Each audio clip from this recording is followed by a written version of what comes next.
৬ বছর পর আজ অনুষ্ঠিত হচ্ছে ঢাকা বিশ্ববিদ্যালয় কেন্দ্রীয় ছাত্র সংসদ ডাকসু নির্বাচন।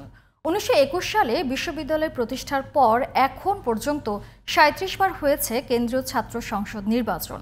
৫২ ভাষা আন্দোলন, ৬২ শিক্ষা আন্দোলন, ৬৯-এর গণ অভ্যুত্থান থেকে শুরু করে ৭১-এর স্বাধীনতা সংগ্রাম এবং ৯০-এর স্বৈরাচার বিরোধী আন্দোলনে চালিকা শক্তির ভূমিকায় ছিল ঢাকা বিশ্ববিদ্যালয়ের কেন্দ্রীয় ছাত্র সংসদ।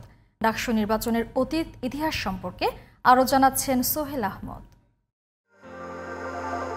১৯২১ সালের ১ জুলাই প্রতিষ্ঠা পায় ঢাকা বিশ্ববিদ্যালয়। এর পরের বছর ১৯২২-২৩ শিক্ষাবর্ষে প্রতিষ্ঠিত হয় ঢাকা বিশ্ববিদ্যালয় ছাত্র সংসদ। শুরুর দিকে বিশ্ববিদ্যালয়ের ৩টি হল, ঢাকা হল, সলিমুল্লাহ মুসলিম হল ও জগন্নাথ হল থেকে একজন করে শিক্ষক ও ছাত্র প্রতিনিধি এবং উপাচার্য মনোনীত একজন শিক্ষক দিয়ে গঠিত হতো ছাত্র সংসদ। সে সময়ে ৩টি হল ইউনিয়ন গঠিত হলেও ঢাকা বিশ্ববিদ্যালয়ের কেন্দ্রীয় ছাত্র সংসদ গঠিত হয় আরও পরে। ১৯২৪-২৫ সালে প্রথম ডাকসুর ভিপি ও জিএস হিসেবে মনোনীত হন মমতাজ উদ্দিন আহমেদ ও যোগেন্দ্রনাথ সেনগুপ্ত। পরের বছর ভিপি মমতাজ উদ্দিন থাকলেও সাধারণ সম্পাদক হন অবনীভূষণ রুদ্র। ১৯৪৫ সালে ছাত্র সংসদের নতুন গঠনতন্ত্র অনুমোদন করে বিশ্ববিদ্যালয় কর্তৃপক্ষ।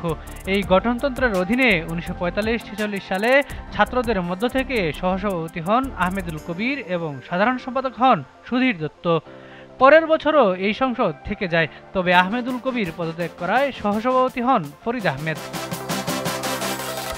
১৯৪৭-৪৮ সালে ডাকসুর সহসভাপতি হন অরবিন্দ বসু এবং সাধারণ সম্পাদক হন গুলাম আজম। পরের বছরও একই সংসদ দায়িত্ব পালন করে, তবে ভারপ্রাপ্ত সাধারণ সম্পাদক হন এজেড খান। ১৯৫৩ সালে গঠনতন্ত্র সংশোধনের মাধ্যমে পূর্ব নাম পরিবর্তন করে রাখা হয় ঢাকা বিশ্ববিদ্যালয় কেন্দ্রীয় ছাত্র সংসদ ডাকসু। ভিপি নির্বাচিত হন এস এ বারী এবং জিএস হন জুলমত আলী খান। স্বাধীনতার পর বাংলাদেশে ডাকসু নির্বাচন হয়েছে ৭টি। এর মধ্যে ১৯৭২ সালে অনুষ্ঠিত নির্বাচনে মুজাহিদুল ইসলাম সেলিম সহসভাপতি এবং মাহবুবুর জামান সাধারণ সম্পাদক নির্বাচিত হন।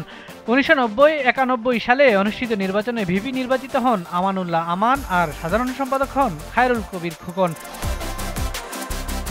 এরপর ২৮ বছর বন্ধ ছিল ডাকসু নির্বাচন। ২০১৯ সালে অনুষ্ঠিত হওয়া সর্বশেষ নির্বাচনে ভিপি পদে নুরুল হক নূর ও জিএস পদে নির্বাচিত হয়েছিলেন গুলাম রাব্বানী। Sohel Ahmed, GTV news.